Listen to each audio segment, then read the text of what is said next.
Great. Well, welcome everybody to today's Methods Hour. We're very excited to have with us Dr. Pam Davis-Kean, who's a professor of psychology in the developmental area, a research professor at ISR, or the Institute for Social Research, and she's associate director of MIDAS, or the Michigan Institute for Data Science. Among all her titles, I think the one she's probably most proud of, though, is co-founder of Methods Hour. I say that in jest. Her research examines the multiple ways in which parent socioeconomic status, especially parental education attainment, relates to the cognitive and academic achievement outcomes of their children across development. She has a particular focus on mathematics in her studies. Her research has been incredibly well funded by NSF, NIH, multiple foundations, published in all the great places, PNAS, Current Directions in Psych Science, Child Development, Developmental Psych, among many others. She's had too many awards, editorships, prestigious organizational leadership positions to count across international societies, and even here at the University of Michigan. So let's just suffice it to say that she's in demand, and we're so excited to have her today. She's going to talk to us about pre-registration, a lot of the open science work she's been doing and helping to move forward.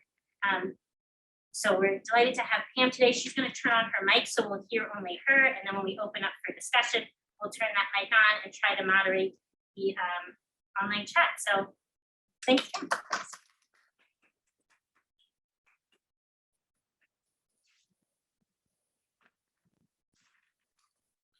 Battery. I'll just go ahead and get started, and I'll talk loudly, and then we'll wait for that. So sorry for people who can't hear me. So I'm just gonna, you guys are gonna be like, why is she talking so loud? So I'm talking for the people online.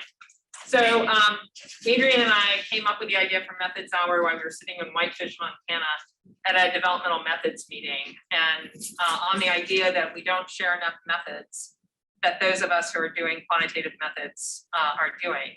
I am known for doing open science and replicable science. And so I wanted to talk today about pre-registration, which a lot of you have heard about. Many people don't know what to do, how to approach it. I've already had a question from a faculty member of, does it really make a difference? And so I'm going to address that. I have some data to show you that just came out about that. But I want to go over like why we even think about pre-registration. So Adrian was trained in a quantitative methods lab. I was trained in a quantitative methods lab. And one of the things that you find out when you help people do statistics is kind of how we were trained to do research methods and then how we actually do research methods. And there's unfortunately been a disjunct for the last 30 years between how you're trained to appropriately ask your questions and do statistics, and then how we actually publish papers. And this is where the site crisis that many of you have heard about has come up. It ended up being the breaking point for us was when Daryl Bem came out and published a paper in JPSP that said ESP was real. That's when our field said, okay, we got to step back here a second. Why are we putting out a paper that says ESP is real? Showing significant findings. So the big thing was when I found significant finding, it's real. And I got an entire conversation going in psychology about what it means to do our studies and find significant findings and effect sizes, and it continues to roll out. So the most recent issue we've had is ego depletion, which a lot of people know.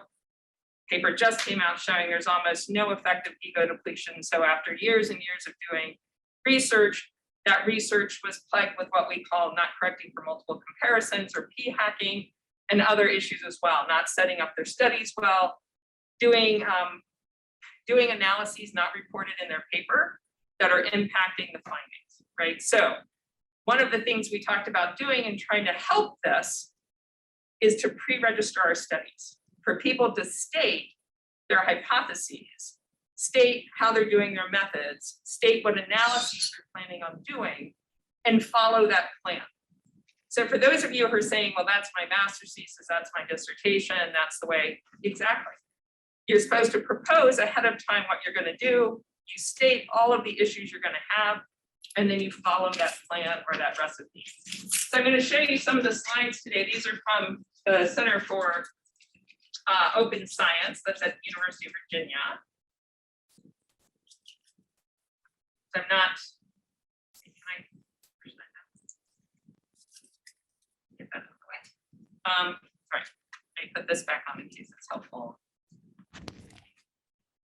Just telling Adrian how these are never made for women, so I have to work around. Sorry for those muffling.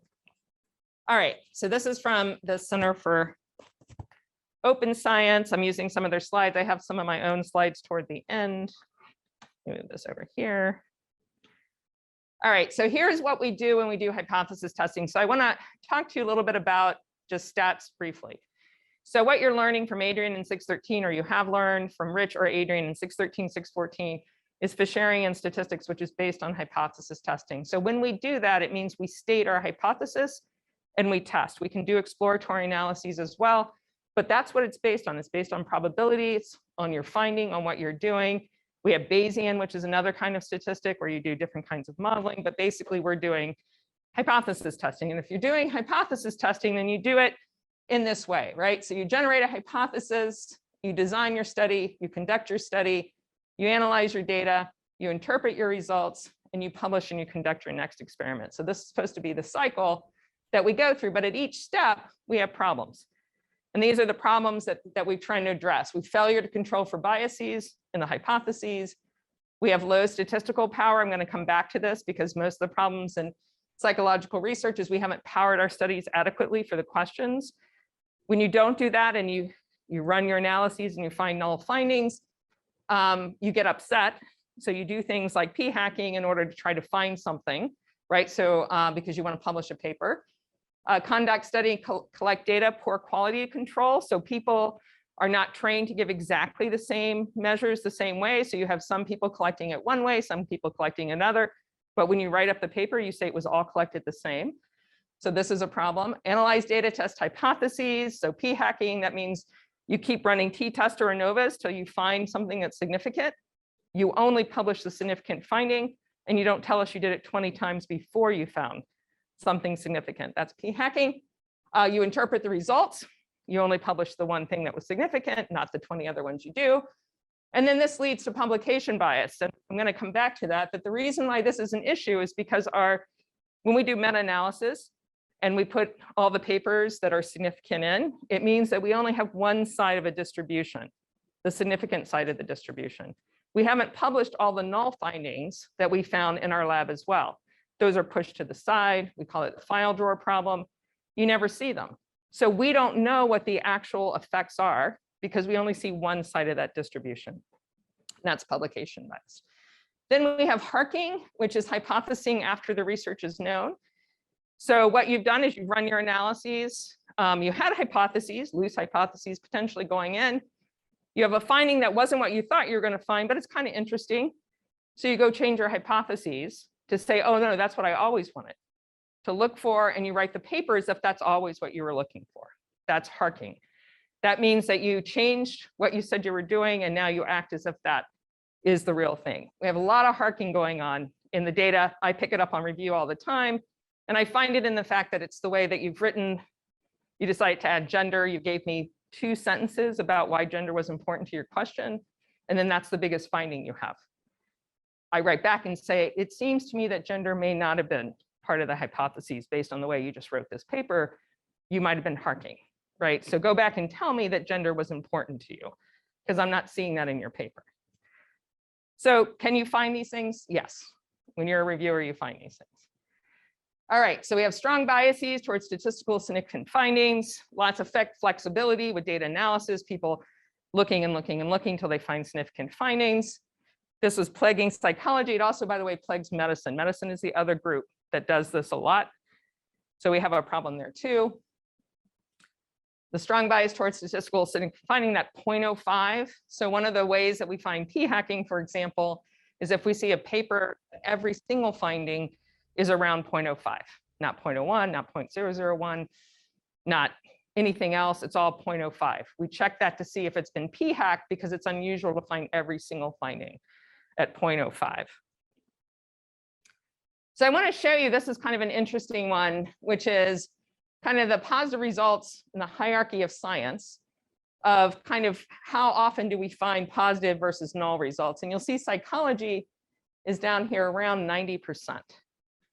Right, of what we're finding, where space science which I guess is good. You know, they kind of have more accuracy in what they find to be positive or bad. I guess they find lots of things not positive. But you can kind of see we're down here with having way more than some of our hard sciences of finding more things significant. So it seems somewhat implausible that we're always finding things significant and none of our other sciences are finding things significant. So this is another thing that we kind of worry about, the distribution. So flexibility in data analysis, I already talked about this. You're running t-tests, you're running ANOVAs. You decided that you do two-tailed versus one-tailed. So you're maneuvering things around in your statistic analyses, attempting to find something significant, but it wasn't originally your question, right? So one-tail is, I know that in the population, the mean is 30. So I think I'm going to find something above that mean, right? Versus, well, I could find it above it, I could find it below it. I'm just going to let it ride the two-tailed test to see what I find. So these are the kind of things that we worry about, people manipulating and doing different things. Andrew Gelman made this quite famous, the garden of forking paths.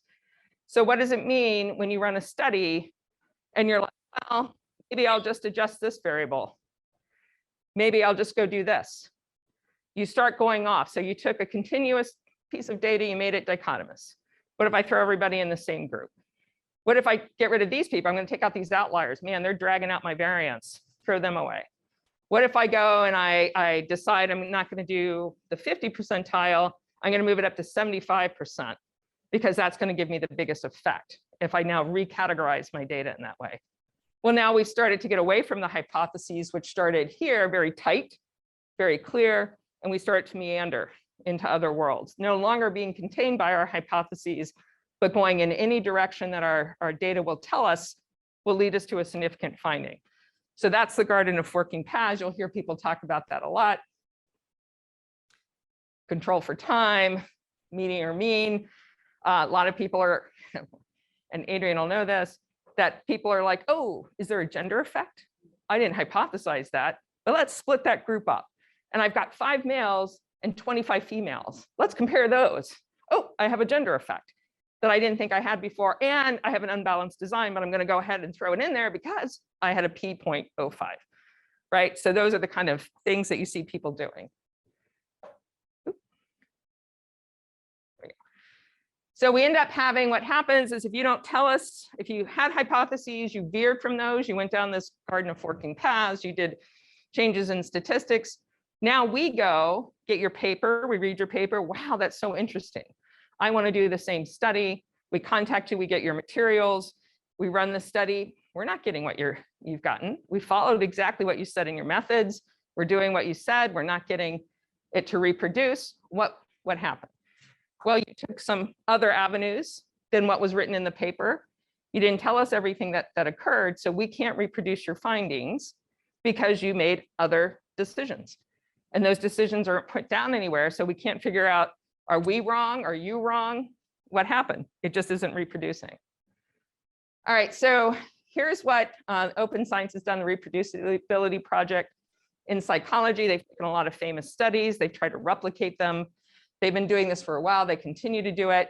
So in the original studies, when they're looking at p-values, they were finding these very low, you want low p-values. When they try to reproduce them, only 37, so 97% of the published papers significant. Reproductions, 37% of those same studies were significant. Huge difference in what was actually significant from the reproductions. People can argue about if they were good reproductions or not reproductions, but this is a lot of error for us to have in our journal articles. 97% 10 years ago, 37% now. That's a lot of science being done with a huge difference in between. So why would you pre-register? So pre-registration is your recipe.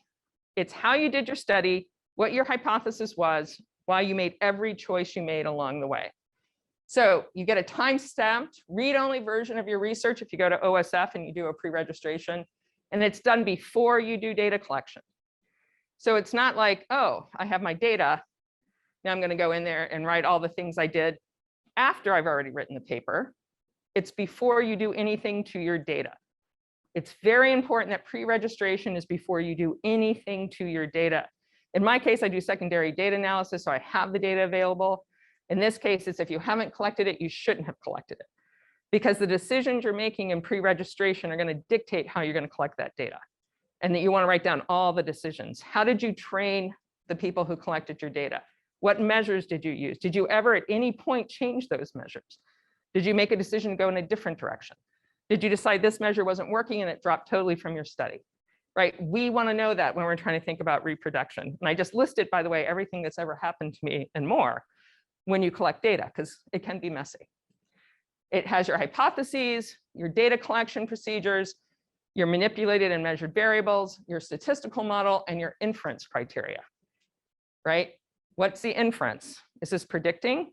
Is it not predicting? What inference am I going to make to the population from this? Causal, non-causal, right? What am I going to do? When the research plan undergoes peer review before results are known, I'm going to briefly talk about this registered reports. So we have two things that are going on that people have a tendency to, oh, yes. So one question was, if your study is like longitudinal across the year and you already did like first round of data collection, like is it okay to pre-register hypotheses, right, that are really relevant to the longitudinal aspect, like having all 3 waves of data, like it's still good to pre-register that. It's kind of like secondary, but not quite secondary. Yes, yeah. So yes, I'm a longitudinal researcher, so that happens to me a lot. So you're going to hear Pam Davis-Kean's version of this that may not be consistent with people who are in personality and social that do cross-sectional studies. So my belief is at any point in time that you're about to do a study, it is absolutely the right thing to do to pre-register. It is setting up your plan for your study. It is not, oh, well, I kind of know from time 1, this might be related. There's a lot that we know. There's not a single experiment that's done where people don't have a sense. They designed it. So they have a sense of how it's going to go, right? And so for longitudinal data, same way, right? So, but now you're doing a new one. You have a new age group or a new time point, right? You pre-register that. Perfectly fine to do that. So if somebody, I have arguments, the reason I'm telling you this, I have arguments with other people that are in open science about that, where they think that experiments are cleaner than longitudinal data. I disagree with them, totally disagree. That when you're doing an experiment, you also know what the finding is going to be. So that just the fact that I have a little bit more data, it's not like I did not read any journal article prior to doing my study. I have some idea how things are going to go. Same thing, right? So registered report, which actually, oh, yes. Just a comment, when you're presenting, if we could repeat the questions toward the mic. We had some folks asking about that. I will do so. Sorry, I forget that I'm hybrid. I don't feel hybrid, but I'm hybrid, yeah. So for registered report, this is actually the way I wish we would move fully to from the system that we have now. And what this is that you develop your idea, you have your hypotheses, you write down full proposal. It's literally a dissertation proposal, master's proposal. You've collected no data, or you haven't looked at the data you're going to use, which is for secondary data. So you've done all of that, you write it up, you send it into the journal. The journal looks at your idea, looks at your questions, looks at your methods, looks at what you're planning to do for statistics, approves stage 1, which means you can go collect the data. And if everything is done exactly as you said it was going to be, no matter what your finding is, it will be published. Whether it's null, whether it's significance, it takes totally away the whole significance thing. If you had an important question, if it was based on good rationale, good literature review, good design, good statistics, it will get published no matter what. That is the way I would like things to go, because then we don't worry about p-values anymore, and we deal with that bias problem, that publication bias. We now have the full distribution of null and positive findings that we can look at. But we're still not there yet. Lots of places are taking registered reports now. I just did a special issue, registered reports for secondary data. Lots of people are taking them right now. But what we usually do is have peer review after you write it up, right? So all of this has already gone on. The reviewer has no say. We haven't looked at it. You're telling us everything there is. We have it here. We have to read your paper to figure out what's been done. And this is where pre-registration is coming in. All right, you didn't do register report, so we didn't get to see everything beforehand. We're seeing it afterwards, but we want to go back and see all the decisions you made to get to here. So that's a pre-registration. And that's how it differs from a registered report. I can't tell you how many times people have said, oh, right, it's like you send it in before the data is collected. I'm like, nope, that's registered report. If you've already done it all, you've written it all up, what we expect is that you had a registered report in the front end of what you were doing. Were there any questions that I can repeat loudly for people? Okay, all right. So talked about the file drawer. What does it fix? That bias where we never find out about the non-significant ones. Dom's done a lot of meta-analysis. It's a huge problem in meta-analysis. We do not know what the other side of non-significance is, right? We do estimates, but there's no way we can know how many people did these studies and just didn't report them. They just didn't get published. P-hacking, flexibility, not correcting for multiple comparisons, and harking this hypothesizing after you know what's going on, right? So these are the things that it's designed to deal with. It's not going to fix all of science. It's just trying to fix a few things, right?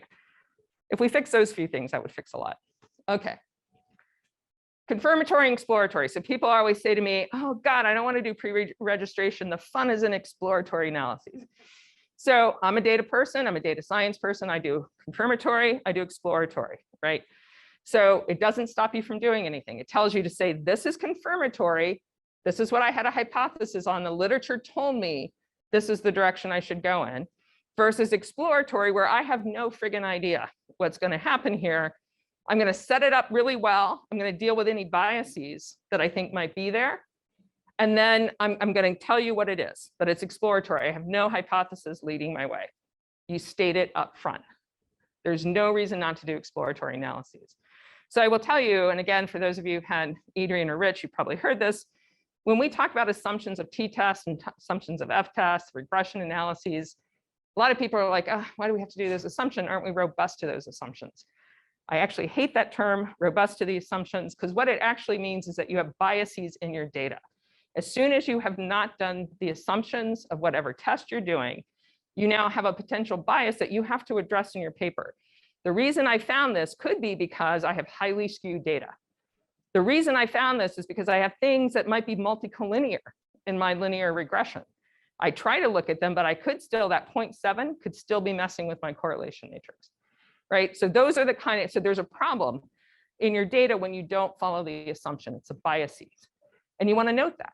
I have an unbalanced design. I have a potential bias problem going on, right? So that's what assumptions are. That's why you have to worry about them, because they, at the end, they could be the reason you found something or didn't find something in the data.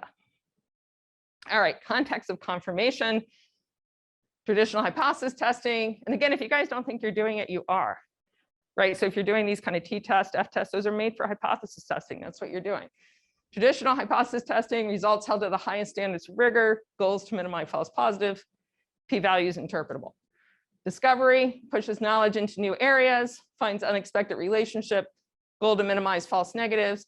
The p-values might be meaningless. So some people say if you're going to do exploratory, maybe some Bayesian or some other types of one, but you do have to think about what it means. So what do I do when I do exploratory? 0.05 is not what I'm looking for. I'm looking for 0.001, 0.005, right? Because I'm exploring that data.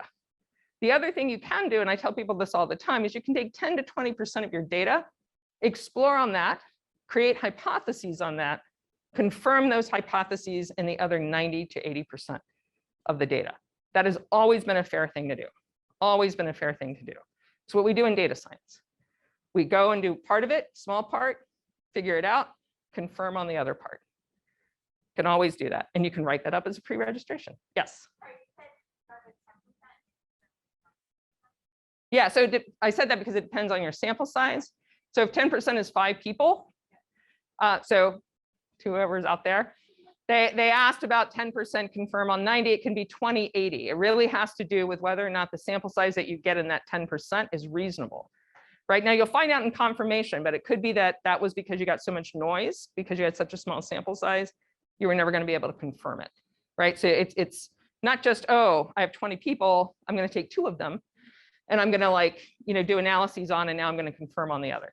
You have to have a decent sample size for exploratory. You should anyway have a decent sample size for everything, but certainly for exploratory.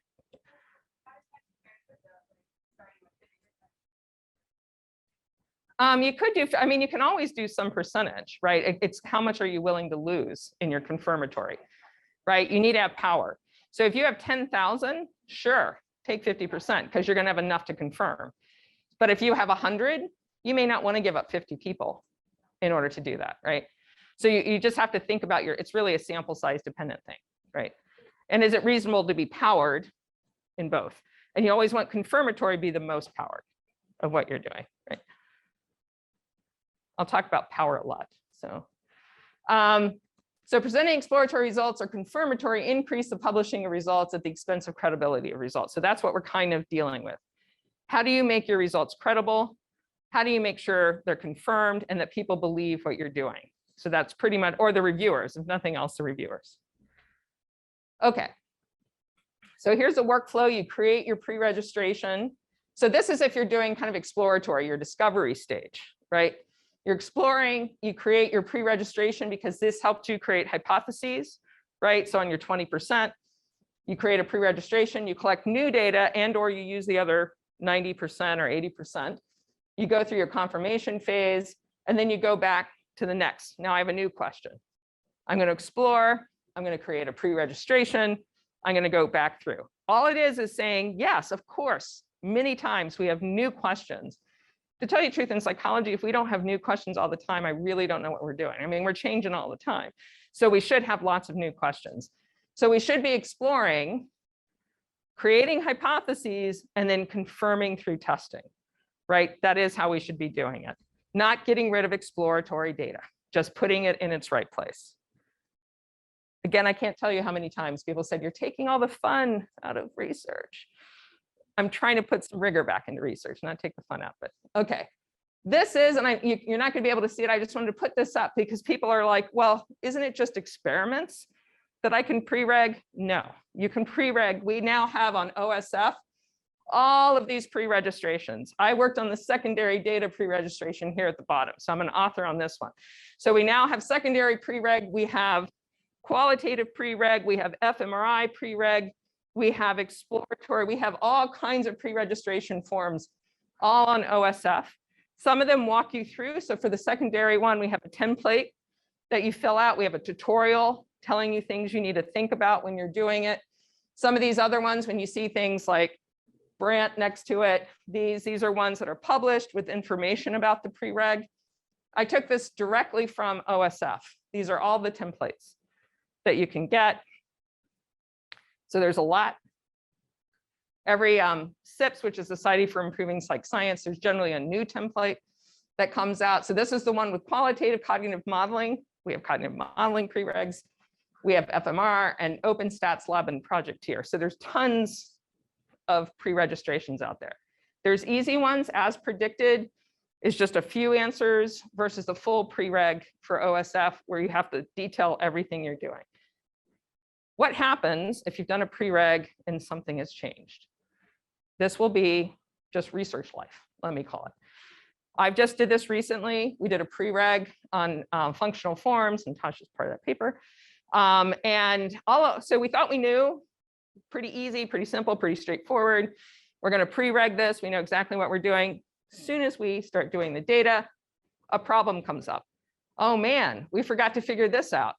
And we didn't think about it because we're doing crazy stuff. We're doing functional forms, we're replicating across 2 large data sets. And we thought pretty straightforward. So we've had 3 addendums to our pre-reg.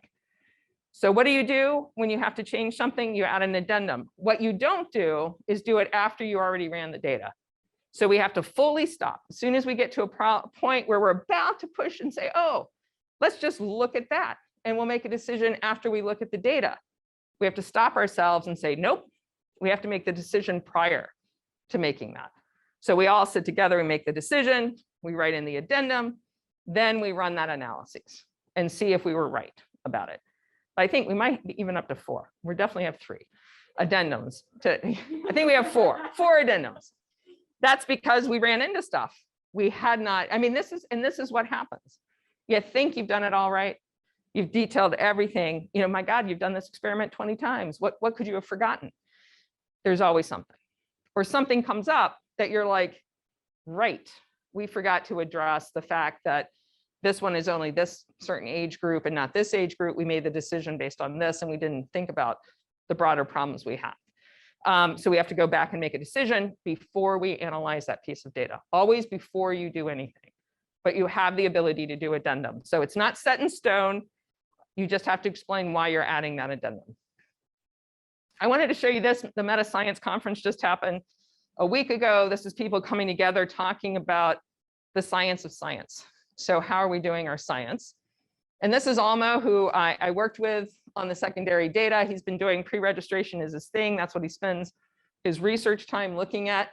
And so they've just gone through and done a review of how are pre-registrations working. And I'm just going to tell you it's not working well because what's happening, people are sending in pre-registrations. They're saying, I pre-registered this, then they're publishing the paper. And when you go back and look, people have gone off the pre-registration, right? It's not what they said they pre-registered. Some of them are getting them. One of the things that Open Science tried to do was to give you badges, these incentives. You can say, oh, I pre-reg this. Some people don't understand that you can't just pre-reg and then just go do whatever the hell you want. And that's what some of these look like. So he was looking at them and he was saying, you know, they have these essential elements: independent variable, dependent variable, data collection procedure, statistical model, inference criteria. You all have seen that. That's all they were looking at in this little circle thing. And all the ones that they identified did that. At the end, he just basically said, we're doing better, but we need to do even better, right? Because we still have stuff coming through that has said it's been pre-reg. They didn't follow their pre-reg, or they pre-reg one study, but the study that they're really touting in the paper is a totally unpre-regged one, but they said I pre-regged it, right? So this is, and I can tell you in my world of Twitter, open science, academia, this is the kind of stuff everyone argues about. Like, if people aren't going to use pre-reg right, is it useful at all? So here's what he looked at. If you did standard reports, which are standard ones, looking at the results, standard reports get net 96.0% positive. It means it found something over 0.05 p-value. If you do the registered reports before you do the data collection, have to do the question, the thing I told you about, we're only getting 43.6. Those are the most rigorous of the things we can put in. Less than 50% of them are coming up with p-values 0.05.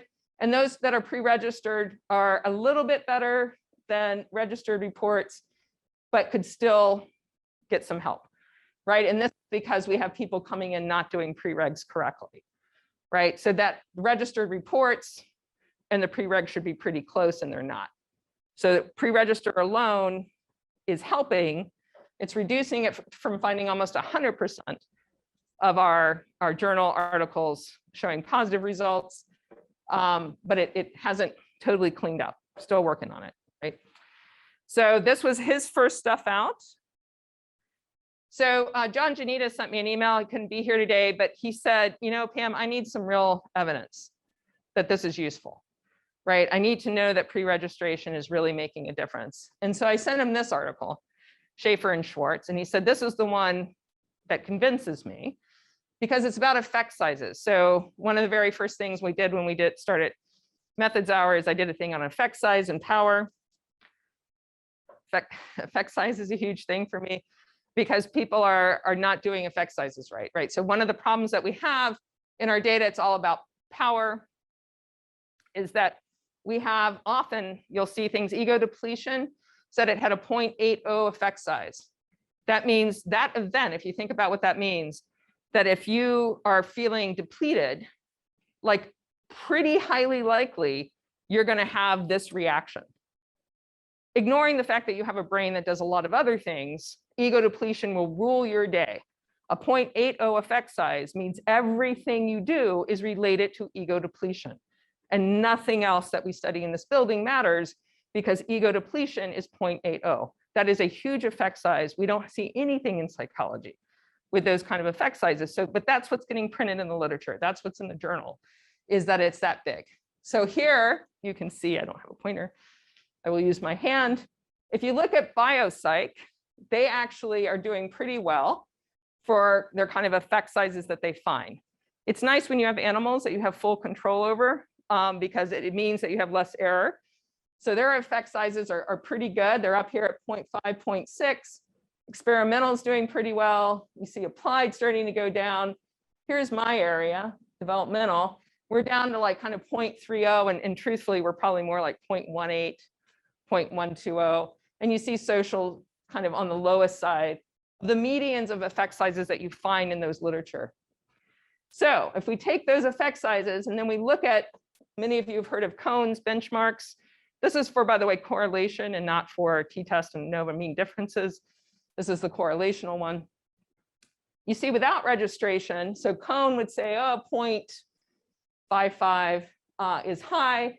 We're getting ones that are like 0.6, 0.7. You can see medium, small.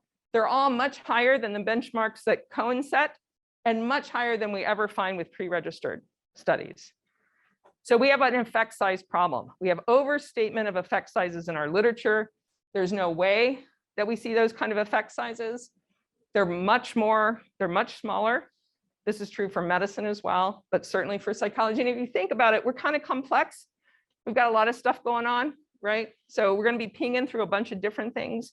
No one thing may actually be the thing that triggers the actual behavior we do. It might be a lot of things. In fact, it is a lot of things, right, that triggers the actual behavior.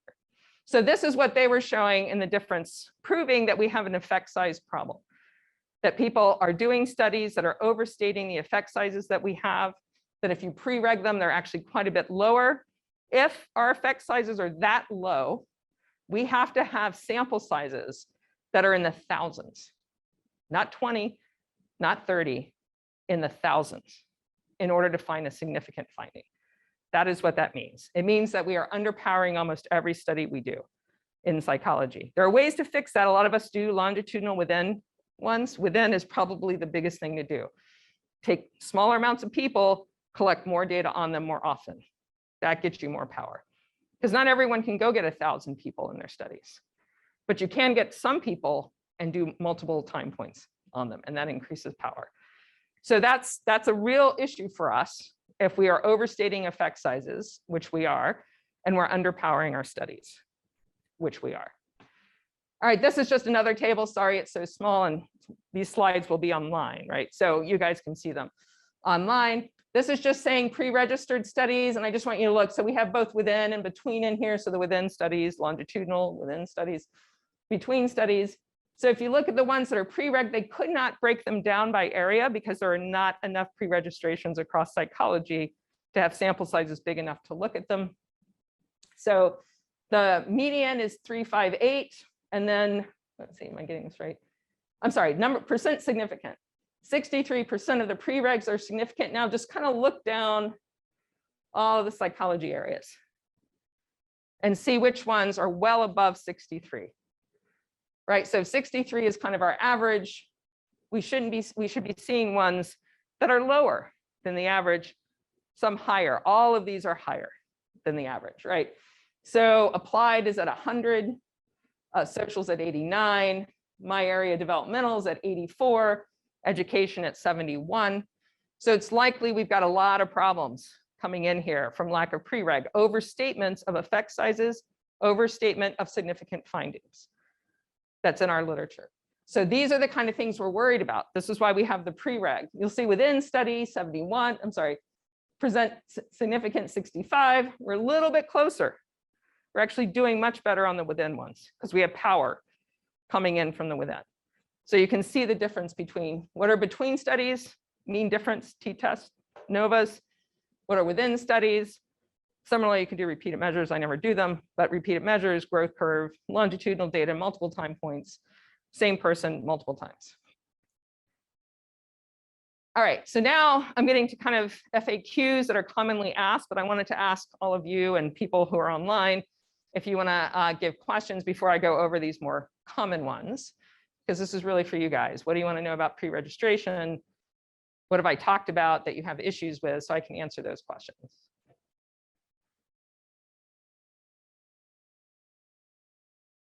There's a question online. Okay. Yes, let me turn this off. Virtual folks, can you still hear us? Virtual. Virtual friends? Yes. Oh, great, thank you. Thanks, Megan. Okay, Megan, do you want to ask your own question or would you like me to read it? I guess I can ask it. Yeah, I was just wondering, in more data-driven studies, how much detail you need to give for hypotheses. So for example, I've been doing work with latent profile analysis where you don't know the number of profiles before running these models. And so then you can't really know how, the predictors or outcomes if you don't know the subgroups. So just wondering, how broad or how much detail you would give in that example. And yeah, just maybe what that would look like. Yeah, so latent class analyses is a form of kind of exploratory analyses, and the fact that it's like factor analysis, even though there's a confirmatory factor analysis one, but you're going in and you're like, I believe that there are groups in this data set, but I do not know how many or who fits into these groups. So in that case, what you would do, there are kind of general guidelines of latent class. Like, do you believe from the population you have, well, you have 3 to 4. So you can start that. But the way you would pre-register that is just to say, I'm using an analysis because I do not understand how many groups there are. But what I'm going to do is use the data that, or the analyses I have available to talk about how many will I go up. So this is true for cluster analyses. You could go infinite on classes. You can get to everyone in every class. So you use some of the statistics that are available when you do latent class to say, well, here's where I have a drop off. So I'm going to say that's really 5 classes. But those are the kind of things you would detail in the pre-reg. What are you going to use to make that determination, and how far are you going to go? Are you going to allow it to go up to 10? Are you going to allow it not to? Then what you would do, like in that graph that I showed, that once you do have those latent classes, you would go to another study and say, okay, now I believe I have these different classes. I want to confirm I can find that in another data set.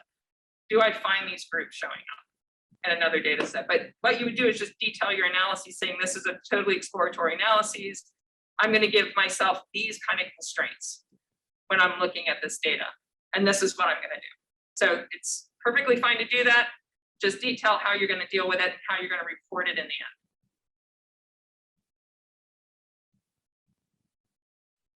There's another question through the chat, which is, what happens when you planned a certain analysis, but then you look at your data and you see that analysis just will not work at all?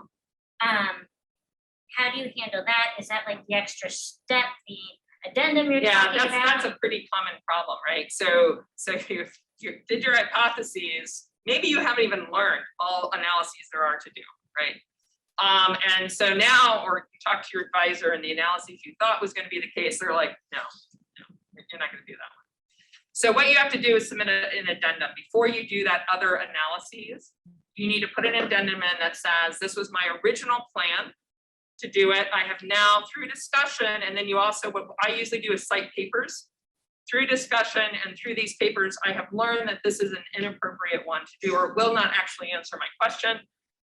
I am scrapping that one. I am now doing this one. And here's the reason why, citation, citation, citation. This is what I'm doing. And here's what I think will happen based on this. And you have to change kind of your analysis plan based on that new analysis. But you stop yourself at that point and you say, uh-oh, this ended up not being really a group difference thing. It ended up being that I have to do relations. It's not really about group differences. So I have to stop. I'm not going to be doing an ANOVA.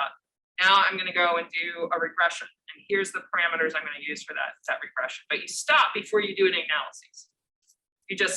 If someone tells you, okay, we'll just go run it right now, say, well, hang on. I just have to write my little addendum up.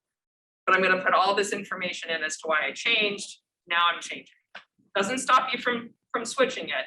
You just have to get it in there before you do any new analyses. So I have a follow-up to that. So Yes. if, let's say, well, when you write up your experiment or your study, would you then start by describing your first intention? And then, or would you just sort of write it up based on the addendum? Yeah, you would write it up based on the addendum. You include your pre-registration link in your paper so that people can say that you see that you did that, because that's what they want to. So what people want to do is know that your data can be replicated. They want to go to your pre-reg and say, okay, I've read this paper, this is what they did. Now I'm going to go to their pre-reg. I'm going to follow what they did. Oh, they had initially thought this, and then this is what they moved. They can disagree with you that you should have done that. That's fine. That's part of the process. But they can at least say, well, if I follow exactly what they did, I should find what they found. But you know, if I got more people, it's some kind of a thing that should occur for everybody, I'm going to find it. And they're going to see in there that you made a different decision. Now, reviewers also have the right to go look at that. It's a little bit, you can make your preregs anonymous, so people can go look at them without finding out who you are. But they have the right to go look and say, oh, you had a different idea when you started the analysis and you changed. And I just kind of want to understand that. Because you might also, more classically, you will get a reviewer two, who will say, go do this analysis, which you decided not to do. Now you have, sitting in your pre-reg, the reason you did not do it and citations for it. Very quick response to reviewer two. Thank you, reviewer two. What a great idea. I had it too. But then I found out that's probably not the right one to do. Here's the reason I changed it. That's a great, easy review back. So is a lot of this based on trust? Because you have to just stop right before you propose an addendum. So what's to say you just didn't look at it? Yeah, so this is all I can say to everybody about, yes, it is trust and it's ethics. Right now, why would we trust any of the papers coming out, understanding that we have lots of p-hacking going on? It's because we follow the ethics of science. And the ethics of science are that we believe that what we've done the best job possible and put out the best answer. So yes, it is trust. I want to trust other researchers. We have, unfortunately, evidence that there are reasons not to trust what people were doing. There are other incentives out there that are kind of maneuvering people around to say things that are not exactly true, or not true at all, actually. So yes, I have to trust you, but I also want to be able to replicate your data. Replication has always been a part of science. It never has gone away. Somehow we dropped it out.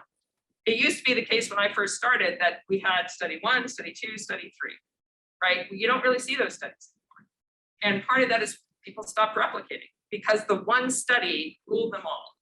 It was like, forget everything else. I'm just going to do this one study. And you're going to believe me on this one study. Now people are like, yeah, I'm not sure I believe it anymore. Now I want to be able to replicate what you're doing because we've said a whole lot of things now that we're not sure are true, like ESP is real. Not sure that's true. You want to be able to replicate it. By the way, never replicated, so you know. Just throw that. There's two other questions coming from Zoom. Yep. Do you think that clinicaltrials.gov counts as pre-registration? It's now required for NIH studies that involve interventions, even if those interventions are just like probing brain function using TMS. So Yes. Several folks had that question. Yes. Yes. So what happened at NIH is that a little bit of a history on why we were requested if we did any experiment to do these registrations with clinical trials. So NIH found that when pharmaceuticals were coming through and getting approval and people wanted to study them, they were getting high amounts of efficacy, 80% efficacy on the drugs that were coming through. Then they asked them to start pre-registering what they thought they were going to find. Those efficacy dropped to 30%. This was very upsetting to NIH. It should be very upsetting to us. It means that we were taking drugs that got approved for efficacy that actually weren't efficacious to the people that they were designed for. So at that point, they were like, look, we clean up the science. We clean up this work that's coming into NIH. We should do that for everybody.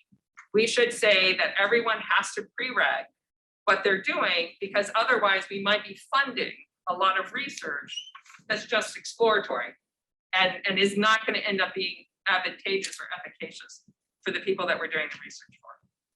So then I will say in somewhat laziness, they're like, oh, well, we already have clinical trials available or this already registration for things that are actual clinical trials. Let's just move that over to everybody else. And that's where we started having a problem. They didn't redesign a system for it, but it is a pre-reg system. And I will say, I think NIH, their funder, have absolutely the right to say that we want you to prove to us that when we invest in you, that we're actually getting something out of it, right? We can do exploratory analyses all we want in academia if we're paying for it out of our own lab. But if we're doing taxpayers at NSF and NIH, we better be doing something that's useful for the broader community.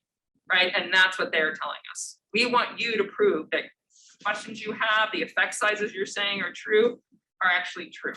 And we want you to register those. And then we want to see if the efficacy is actually there. And they kind of moved it over to those of us who do more behavioral stuff without adapting it. And they should have adapted it. I think we have 5 minutes left and I have 2 more Zoom questions, so I'll just quickly. These Zoom people are beating you guys out. Yeah. There was a follow-up then to your answer to the NIH clinicaltrials.gov. Do you know anything about addendums in that case? I do not know about addendums in clinical trials, right? I do know that it's very rigorous. And so I don't know if they allow for the addendums afterwards. I'm sorry, haven't done. And then the last question, at least right now in the chat, is how do journal editors take pre-registration into account to the extent that this is settled down? For example, do they confirm that what's described as a hypothesis in the manuscript is in fact pre-registered? Based on experience, it seems to the extent that pre-registration is effective is that it's through the honor system. Kind of like Shreya was saying, what do you think? Yeah, so the biggest controversy is exactly that. So you saw Almo's work on the fact that people are aiming pre-registration. So I just want to say this because it's kind of exhausting being this. It was put out there to be helpful, right? It wasn't put out there for now people to find another way to game the system. And that's what's happened. So now people are like, oh, and I don't even know why. It's not required. See that little pre-registration? That's what you get. So someone just like, oh, I want that, but I'm going to lie that I did a pre-registration. I mean, it's a sticker. Why would you lie for that, right? But it's this is where ethics comes in. Like, why would we not just do science the way we're supposed to do it? So it's a little bit frustrating to say, hey, we're just trying to help people, do the research better, and for people to trust. Yeah, people who are now seeing ego depletion no longer being a thing. People who saw all of Brian Wanzik's nutrition data being retracted, the tons of retractions that Psych Science has had, right? We just want people to trust that we're doing good work. So yes, it's still on trust. I know I was the associate editor for the Methods Journal, so it was run by a lot of people who do open science. So we actually did check. So we had a thing that we have to go back and find out that the pre-registration actually was pre-reg for the paper that we looked at. The editor had to do that and look at that. We had to confirm that to the primary editor that was true. Other people are not doing that. So we had that in our system to check that, because we're now finding that people said they pre-reg, they got a pre-reg sticker that they're excited about, but they didn't actually pre-reg correctly, or they pre-reg one study, but the thing that they just put out as a press release is not the one that they pre-regged. It was one that was totally exploratory. So now we're finding those things out, and that's where people are kind of angry and saying, well, how if people are just going to like falsify pre-reg, then how is it useful? How is it useful to me? It's useful to me. I've done these myself. It really, really forces you to think through the process that you're doing. It also creates for me a virtual lab book for every study I've done. So if you have any questions about the study I've done, I have it listed down and I can tell you. When you come back and say, did you make this decision? I can say, yes, here it is. So if anybody asks me for my data in order to replicate it, I have it all down. But more importantly, if I have to hand that off to a student and say, here's what I did, I have it all listed down. I don't have to go like, oh God, man, this 50-year-old brain, what did I do, right? I have it all down to give to people to see. That is the huge advantage. It creates a lab book. We were all supposed to have lab books. We were all supposed to be talking about everything we did and write everything down that we did, any changes we did written down. We just haven't done that, right? We do that sometimes. Hopefully everybody in this room does this with our script that we write. Oh, I recoded. Let me put a little note in that I recode. But this is true for when we're doing data collection. We went out on a rainy day. We were trying to do data collection. Things were really bad. The entire situation changed. That's very different from the data collection we did 5 other times. We had to adapt it. There might be problems.